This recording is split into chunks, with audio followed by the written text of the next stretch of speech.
네, 반갑습니다. 슬기로운 국어생활 은희쌤입니다. 이번에는 2020년 6월 고1 모의고사 21번에서 25번 비문학 사회지문에 대해서 풀이 진행하도록 하겠습니다. 먼저 문단번호 매기고 시작할게요.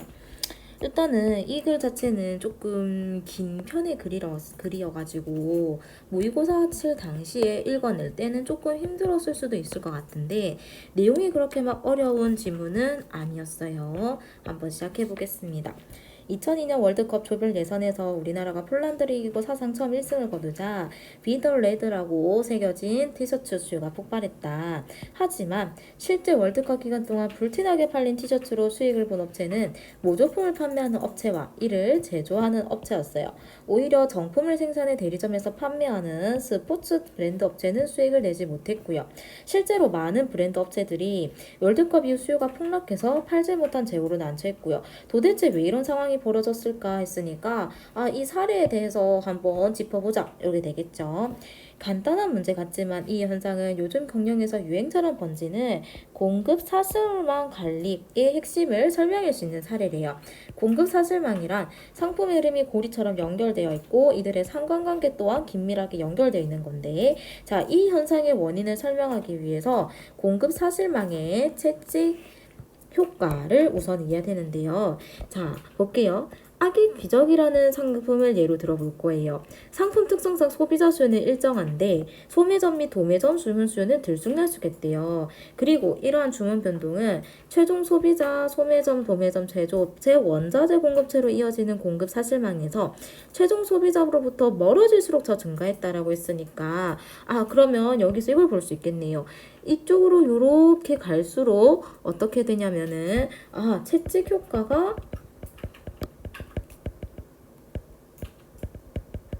증가 이렇게 조금 볼 수가 있겠죠. 계속 가볼게요.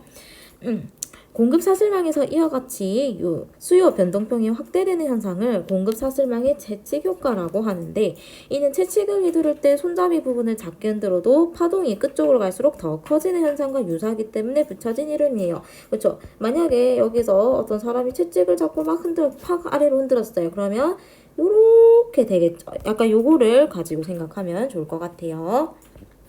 자, 이런 변동폭은 유통업체나 제조업체 모두 반길만한 사항이 아니에요. 왜냐하면 늘 수요가 일정하면 이를 기준으로 생산이나 마케팅의 자원을 적절히 분배하여 계획하고 효율적으로 운영할 수 있지만 변동폭이 크면 계획이나 운영을 원활하게 수행하기 어렵기 때문인 거고요. 자, 그렇다면 왜 이게 생기는 걸까? 이유에 대해서 이제 말을 할 거예요. 여러 가지 이유가 있지만 첫 번째는 수요의 왜곡이래요.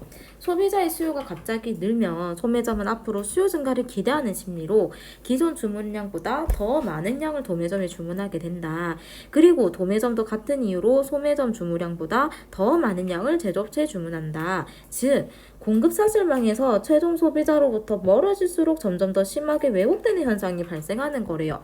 아까 여기를 봤을 때 여기 부분에서 볼 수 있는 거죠. 자, 이러한 왜곡 현상은 공급자가 시장에서 제한적일 때 더 크게 발생한대요. 즉, 공급자가 한정된 상황에서는 더 많은 양을 해야 제품을 공급받기가 수월하기 때문인데 티셔츠를 공급하는 제조업체에서 물량이 한정돼 있으면 한꺼번에 많은 양을 주문하는 도매업체에게 우선권을 준 건 당연하다. 결국 물건을 공급받기 위해서 업체들은 경쟁적으로 더 많은 주문을 해서 공급을 보장받으려 하고요. 그래서 수요의 왜곡이 발생한다라고 말했어요. 채찍 효과가 일어나는 두 번째 이유는 공급 사슬망에서 최종 소비자로부터 멀어질수록 대량 주문 방식을 요하기 때문이래요. 예를 들어 소비자는 소매점에서 물건을 한두 개 단위로 구입을 하는데 소매점은 도매상에서 물건을 박스 단위로 주문할 거고 그리고 다시 도매점은 제조업체 트럭 단위로 주문을 한다. 이처럼 최종 소비자로부터 멀어질수록 기본 주문 단위가 커진다. 그런데 이렇게 주문 단위가 커질수록 재고량이 증가를 하게 될 거고요. 재고량 증가는 변화에 민첩하게 대응하지 못하게 되니까 채찍 효과가 늘어날 거고요. 채찍 효과의 세 번째 원인은 주문 발주에서 도착까지의 발주 실행 시간에 의한 시차 때문이다. 물건을 주문했다고 바로 물건이 도착하지 않는다. 주문을 처리하고 물류가 이동하는 시간이 있기 때문이다. 그런데 문제는 각 공급 사슬망 주체의 발주 실행 시간이 저마다 다르다는 데 있어요. 예를 들어 소매점이 도매점으로 주문했을 때 물건 받기까지 걸린 시간이 3, 4일이라면 도매점이 제조업체에 주문했을 때 물건을 받기까지 몇 주 정도가 걸릴 수도 있는 거죠. 즉 최종 소비자로부터 멀어질수록 이런 물류 이동 시간이 증가하게 되는 거고요. 이처럼 발주 실행 시간이 길어지면 주문량이 많아지고 이는 재고량 증가로 이어질 수 있다.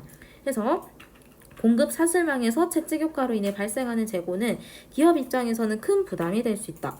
왜냐하면 재고를 쌓아둘 공간을 마련하거나 재고를 손상 없이 관리하는 데 큰 비용이 들기 때문이니까. 그러므로 공급 사슬망에서 각 주체들 간의 수요 공급 정보를 공유함으로써 불필요한 재고를 줄여한다라는 말을 하고 있는데요. 그쵸, 사실은 이런 내용의 공유만 조금 잘 된다면 해결이 될 수 있을 것 같아요. 자, 문제 한번 풀어보도록 하겠습니다. 윗글에 대한 설명으로 적절한 것은 이라고 있는데요. 자, 요거는 전개 방식에 대해서 물어보는 거예요. 사회 현상과 관련된 이론의 문제점은 아니에요. 사회의 문제점이었죠. 현상의 발생의 원인을 관련 개념을 통해 요거겠네요. 채찍 효과. 개념해가지고 일어난 원인까지 다 말해줬죠. 역사적 변천 과정, 변하는 과정 아니고요. 대립적 의견 없었어요. 가설 설정하고 실험 이런 거 없었습니다. 22번 볼게요. 윗글에 대한 이해로 적절하지 않은 것은 자, 주문 변동폭은 원자재 공급업체에 가까워질수록 커진다. 그죠? 최종 소비자부터 원자재 갈 때까지 요렇게 된다라고 했어요. 맞는 말이고요. 소비자의 수요가 일정한 상품에서는 재치 효과가 나타나지 않는다. 자, 수요가 일정하면 안 나타날까요? 아니죠. 여기 악의 기저귀를 예로 들어줬는데 상품 특성상 소비자 수요가 일정하다라고 했어요. 자, 그러면 답은 2번이네요. 3번 볼게요. 주문 변동폭이 클수록 유통업체와 제조업체의 계획이나 운영에 어려움이 생긴다. 그쵸? 물건의 기본 주문 단위가 커질수록 재고량이 증가하고 민첩하게 대처하지 못한다. 맞고요. 주문하고 바로 물건을 받을 수 없는 이유는 주문 처리 시간, 물류 이동 시간. 그쵸? 여기로 갈수록 더 늘어났어요. 23번 윗글을 바탕으로 기억의 원인을 추론한 것으로 가장 적절한 것은 자, 기억 이거예요. 스포츠 브랜드 업체는 왜 수익을 내지 못했나? 저건데 자, 적정 재고량 유지 못했죠. 공급 사실망에서 벗어난 건 아니었어요. 시장에서 공급자가 제한적이기 때문이겠군. 자, 볼까요? 공급자가 제한해서 제한적일 때 더 크게 발생한다 라고 했어요. 맞는 말이고요. 수익보다 재고관리 비용이 적었기 때문이겠고 재고관리 비용은 많았을 거예요.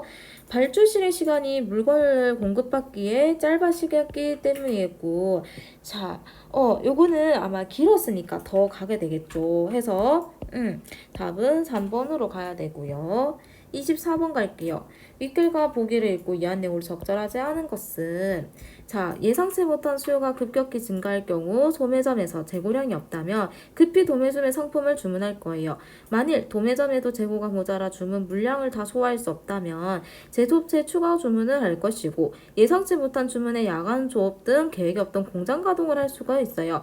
이처럼 최종 소비자의 갑작스러운 수요 증가로 인해 불확실성이 소매점, 도매점, 제작업체로 전달되는데 그러나 반대로 소매점의 갑작스러운 수요 증가를 흡수할 수 있는 충분한 재고가 있다면 소매점은 도매점에 계획이 없던 추가 주문을 할 필요가 없죠.